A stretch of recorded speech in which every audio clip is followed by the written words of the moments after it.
Hey guys, this is Mikro. I wanted to do a war roster video that was broken up between NA versus EU again. Uh, NA tends to be a little bit more ranged heavy, EU tends to be a little bit more disruptor heavy right now, and I wanted to kind of break that down and show the strengths and weaknesses of both of them. In terms of how the rosters are actually structured, I made a quick chart here of just like what roster slots typically look like in terms of groups. So there's typically a point group or 2 point groups. There's typically 4 quad groups. They play in quadrants. And then there's typically 4 flex groups. These flex groups tend to change the most. The quad groups have a little bit of room for movement, and the point groups are generally static between the regions. There's some like very rare movement within the point groups. Like EU sometimes will drop a bruiser slot and then they'll go for another healer, or they'll go for a like fire staff that pumps the point specifically, but that's like mostly the only thing that changes there between the regions. For quad groups, there's typically 2 slots that just highly depend on the meta.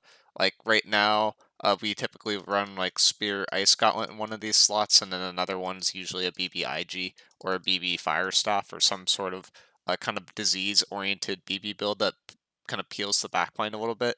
The Spear IG is just to harass blunderbuss players who invade our road, because Spear IG tends to do that like fairly well and live well. But Spear SNS would work there as well. There's like other options. For the quad groups in particular, this is where NA likes to run a lot of blunderbusses. Some NA regions, like armies, like Supple, will run blunderbusses in these slots too. For dropouts, we only run like 2 blunderbusses, sometimes 3. And for EU, this blunderbuss slot isn't typically run. They sometimes run like 1 to 2, but this is like one thing that's like region dependent, where EUs typically run something else. And then for the flex groups in particular, there's typically some sort of engage build. This is usually has an SNS on it, so it'd be like SNS Flail, SNS Greatsword was an old one that was run a bit. Uh, you have Spear Greatsword, that was one that was run a bit, so that's like one that's trying to pull aggro, and then there's some sort of follow-up build. This right now is typically Spear SNS or Greatsword Hatchet. It's something that is either pulling people in that will allow other people to do damage, or is nuking people themselves. EU in particular likes to do a Spear SNS, or sorry, they don't like to do that. They like to do SNS Flail, and then they like to do like a spear oriented build, usually like Spear Flail or Spear SNS, and then they like to do Greatsword Hatchet. And then for their last slot, they usually do a Fire Staff, and that's like a very specific thing that EU runs for these flex groups. It seems to be pretty effective. But NA doesn't completely follow that. We typically still run like ranged mages. We still run ranged decks. EU only runs ranged muskets from right now, from what I understand, and they particularly shoot the point, which is a really interesting idea. But that's something there that's like unique to the regions. But the main idea here is you want to have something that can take aggro, and then stuff that can follow up and get kills.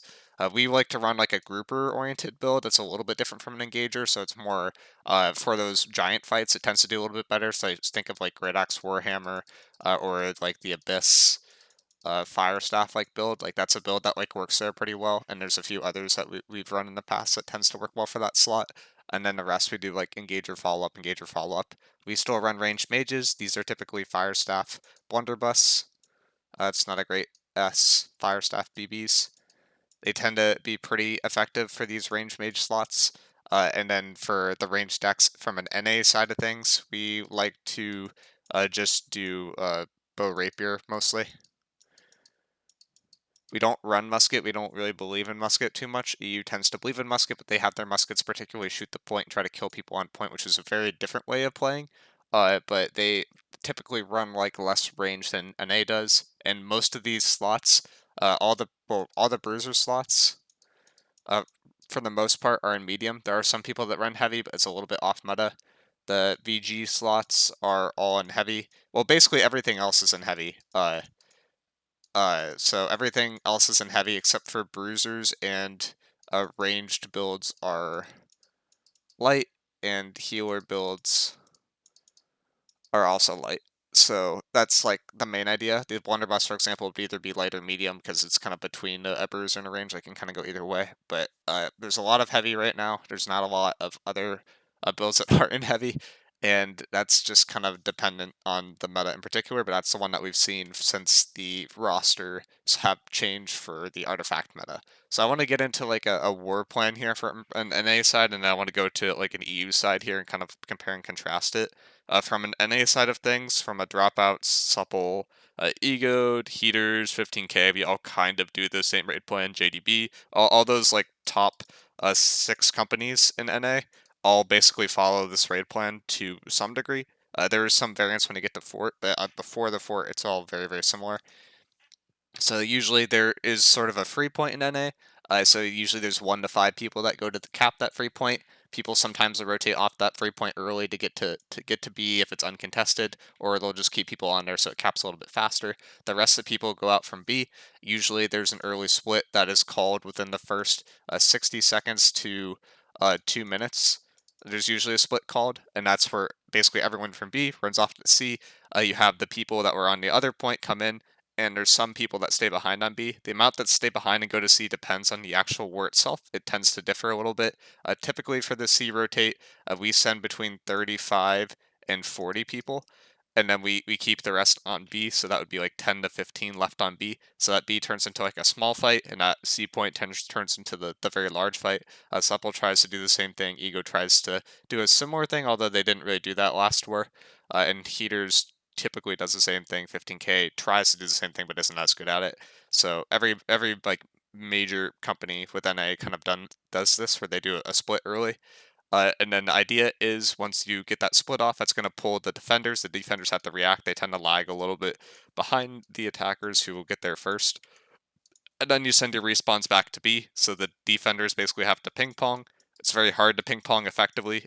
If you just live from an attacker perspective, this is basically a guaranteed B point take, because typically defenders will want to give up C last. Sometimes the defenders will do like a last second ditch effort to save B, and if they mess that up, you could snowball the war and win it very, very quickly. That's like relatively uncommon to see in NA, but it does happen sometimes. And right after you kind of get that B point, there's a very big decision that has to be made by the IGL. This is probably the biggest decision within the war for most wars right now. It's, do you regroup and buy, or do you go for a tempo push? Typically, if the other team tries to save B, you just go for a tempo push. But if they give B and then go to C, which is often a smarter and I guess, less greedy play, then you go for a regroup and buy, and you take C with the full amount of cleanse pots that you can, and you try to snowball with your cleanse pot advantage from the attacker's standpoint. If you're at a cleanse pot disadvantage from an attacker standpoint, it can be really, really hard to win wars at this point. So often, the wars are sort of decided within the first 5 minutes. And if you don't get off to a good start within the first 5 minutes, it's very, very hard to catch up from an attacker standpoint, because this last point is super, super difficult to take. Now, when it comes to the last point, usually there's sort of 3 fights that go on. There is a point fight. There is, well, I guess there's 4. There's the point fight. There's a slightly off point fight, which basically just happens directly on the outside of point. There's a backline fight. And then there is a wide fight. This wide fight is the one that's usually the most important. It will consist of 3 groups within those flex groups that push towards the backline. There's a backline fight that only has 1 group on it. That's a little bit less important, but is mostly there to disrupt the healers. And then there is a point fight that happens on and off the point, and then there's a quad fight.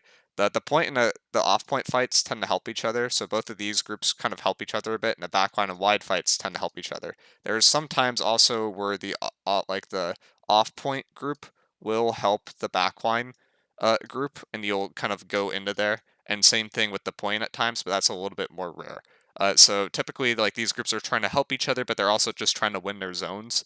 And the main goal from an NA standpoint is you want to push the defenders back into a corner, and then you want to be able to contest the point and flip flop between going to this corner and then going back to point, and you go back and forth, back and forth, back and forth, and until you win. That's typically what happens with the NA side of things. It's a little bit slower than what happens in EU. To contrast that opening with EU, so EU typically starts off with a split that does not involve going to B. They usually send a certain amount to A, and then they send the rest to C. Off of that split, there's usually a free point, or they have, like, the defenders have to basically concede a point because they can't predict what numbers will go where unless someone is like streaming early or streaming a war and or stream sniping can figure out how many numbers are going to what point, which actually is a strategy that does happen sometimes. So noteworthy that a lot of EU streamers will sit in this choke and just hide there for a second and try not to share their screen before the war happens, or they'll stream with a little bit of a delay. And then whatever the free point is, those players will quickly rotate to B. This is not like a slow push. This is like, hey, we got this to like 25 to 50% tick. Let's go B, and they'll just keep like maybe 5 people here to cap it with time, and then they'll start getting pressure on B very early. The other side's entire goal is just to live. You're not really trying to do anything else. They're just trying to pull numbers, live there, try to delay this rotate to B. So effectively, EU splits like where you see NA split as a delay of like roughly 2 minutes. EU splits immediately every single time, and this allows them to get an advantage in some aspects, but they also don't get pressure on B as fast as NA does. So there's a little bit of a difference there between the regions itself. Usually after there's a contest on B and C, after some time, you will send your respawns that usually die on C, because that's the harder one to actually live on. Those respawns will go to B. Then you have a kind of a coin flip situation between B and C, which one wins, and usually you will end up with B. This is, again, where you have that big IGL decision. But then EU, do you regroup and buy, or do you go for a temple push? This is the biggest IGL decision within a war. If you are able to get to this, your army has like a fighting chance. So we usually want to be able to get to this decision within 5 minutes. If you miss that 5 minute mark, it's not like the war is over, but if you don't get this within 10 minutes, usually the war is done. Uh, but usually for wars that actually win, the attackers will get this within 5 minutes in the current meta. After this happens, people will push to C. I appear to have deleted my important slide for the EU side of things, so I'll explain it from the NA side that explains this backline push. So EU, instead of like having this like kind of a direct wide fight, EU will literally send everyone into the backline basically. They'll just play with no peel whatsoever, and they'll just ambush the other team. So where you see like this original roster with a bunch of flex groups, literally all of these groups will just go backline, and they'll just trade backlines. And trading backlines tends to favor the attackers, not the defenders for some reason within this meta. Mostly because the heavy players just don't die; they just consistently get value. There's a lot of things you can do to either disrupt CC or disease healers, so they get less value. So they just trade backlines. No one even tries to peel, and then this like fight usually wins relatively quickly. Usually, you could peel if there was like less than 5 people in a backline, you can peel for that. But when there's like 15 to 20 people in your backline, it's very, very hard to peel for that directly without pulling your entire army back. And if you were to back your entire army up to deal with 15 to 20 people, then the blue army can just take all this space, and that basically means that they get the point for free. So you can't directly peel for it super effectively, and there's nothing you can do super specifically about it. But after that happens, usually you get to fort. This is a common thing between NA and EU. Usually you ping pong and you break the horns. So first you would, if this was C point, you go to A gate because it switches for some reason. And then you would ping pong, you'd break the B horn. Some people would go off of A gate, and they'd either go to D or E. I forget which one of these it's called because I have not played on back gates for literally a year at this point. Uh, and they'll go to break those horns and hit the people in the back line, and then people will ping pong to C. There is like a little bit of a movement to not break every horn, but break all the important horns, which are this horn, this horn, this horn, and this horn. Typically, there is oil on these 3 spots, but if there's not oil, those are also very important horns to hit, because those are the only horns that can hit the point, and usually you could use the other horns to charge Refreshing Move for the healers, which will allow them to heal more. So that's something that's been a little bit different. The downside of that is if the defenders drop outside here and they push the attackers, if they get the horn buff up too, there's no way you're going to kill them. They're just going to lose that gate immediately. But this allows you to have an advantage when you're actually pushing into the fort itself. So it's kind of a gambit. It's either good or bad. It's kind of a roster related decision. Region specific, I don't think it's really a region specific decision. It kind of depends on every single roster itself. So that's something that's kind of interesting. And when it comes to the actual push itself, this is typically what it looks like with NA, where we'll put a few BBs back behind B, usually like 1 to 2. and then you'll put the point groups there. The point groups will go into fort, and then you'll have respawns that come back through B.